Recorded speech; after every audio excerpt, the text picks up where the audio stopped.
Hello everyone and welcome to Lando Norris's track guide of Circuit de Spa-Francorchamps while I'm in Spa. I'm going to be talking through my lap, giving you some pointers. Don't do everything I do, just do some of the things I do. Let's go.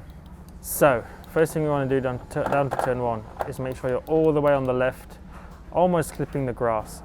Now here you want a nice and late turn in, clipping a very late part of this apex, nice and early on the throttle, as you have one of the longest full throttle times on the whole circuit here in a very long straight. So the better the exit you can get out of turn 1, the more time you're going to gain all the way down this stretch. Through Radion, up over top of Eau Rouge, and all flat out. That's why there's so much focus on getting a good exit out of turn 1. Opening DRS on the DRS marker.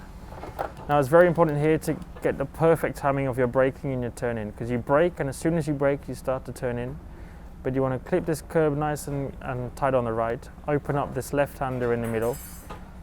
So you want to prioritize the entry and then this exit phase where you want to be all the way over to the left, use all the curb on the inside here, and then use all the track again on the exit. With this very small stretch down into turn 8, which is downhill, very easy to lock up the front right tyre.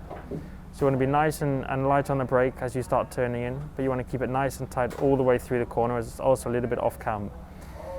Now you want to run wide here, but not too wide, because again you want to get all the way over to the right of turn 9. Open up the corner as much as possible as it's very understeery. So you want to brake early and again focus on the exit, but you can use all the track here basically, all the way until the wall almost.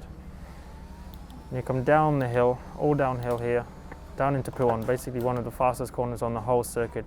You want to get your turning point perfect here, and if you can nail it in qualifying with low fuel and the correct downforce level, you can almost do it flat out through this whole section.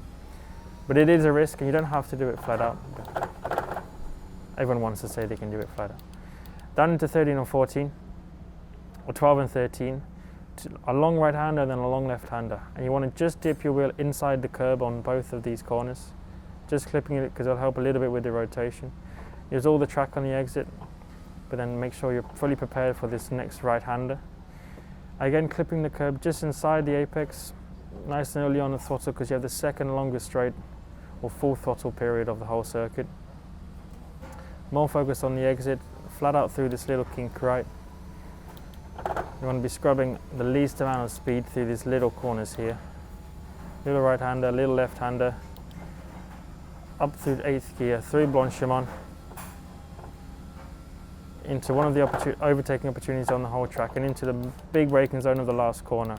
A lot of bumps on the entry here, so you don't want to push it too much, but you want to be nice and late on the braking, just clipping this first curb and keeping it as much to the right as possible and getting quite a nice and late turn in here so that you're opening up the corner and you're getting on throttle again as early as possible and opening and using all of the curb on the exit of the final corner to cross the line.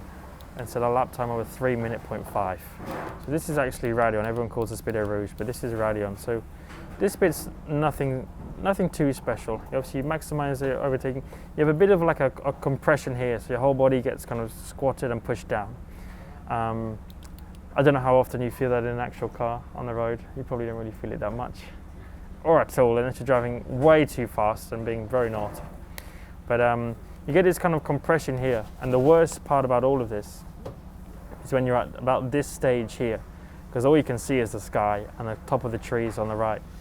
You know, it's very difficult to see if someone stopped, if there's a crash and things like that, and that's why it's also a little bit dangerous, but that's part of it. And as you come over the crest, you kind of just want to make sure you know exactly where you are, even without almost being able to see the circuit, because even on this camera you can see more of the circuit in front of you than what you can actually see in the car itself. So at this stage you wouldn't be able to even see the racing track. You might just be able to see a bit of this curve right ahead of the car now. And as you come over here, it's like the opposite of the entry.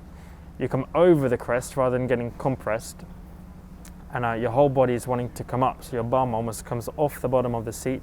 Your whole body wants to go up, and you kind of feel like, probably more when you're driving, I think it's more comparable. If you go over a little hill, or you go over like a little bridge or something like that, you kind of get the butterflies or whatever in your stomach, and you feel like all light all of a sudden, and you get that feeling as we're going so fast over the top of Eau Rouge, and that's what makes it so cool. But it's also like the risk of it and the blindness of it too.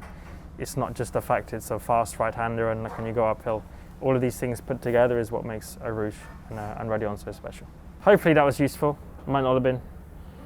It's my way of driving, but it's not always the best way of driving. So hope you enjoyed it. Hope you learned some things.